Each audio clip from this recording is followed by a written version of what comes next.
오늘의 사회 이슈를 정원희 기자가 종합해드립니다. 오늘의 이슈 포커스 정원입니다. 반기문 유엔 사무총장이 대선 출마를 시사하는 발언을 해 관심이 쏠리고 있습니다. 방한 중인 반 총장은 한 간담회에서 올 연말 임기를 마치면 국민으로서 역할을 더 생각해보겠다며 나라가 분열돼 있는 상황에서 통합을 위해 모든 것을 버리겠다는 지도자가 나와야 한다고 말했습니다.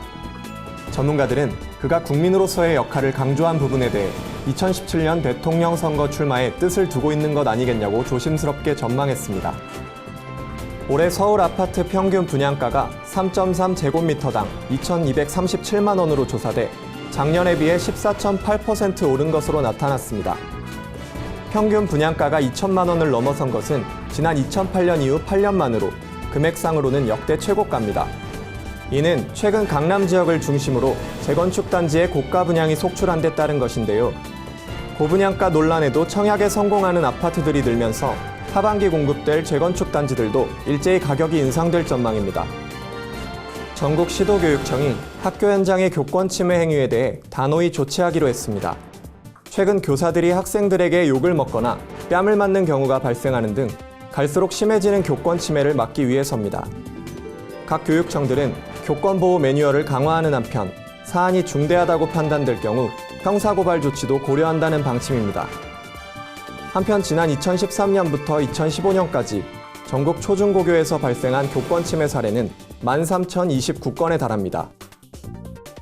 국보 제285호 울산 방구대 암각화를 보존하기 위해 추진되어온 가변형 임시 물막이 설치가 사실상 무산됐습니다.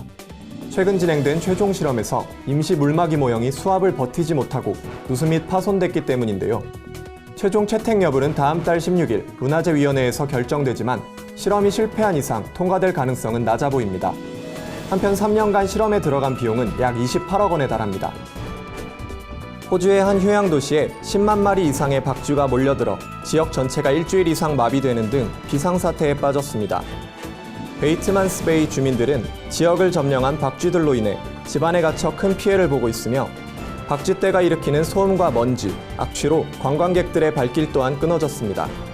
박쥐는 몇 년 전부터 그 수가 크게 늘고 있지만 취약종으로 보호를 받고 있어 당국이 뾰족한 대책을 내놓지 못하고 있는 상태입니다.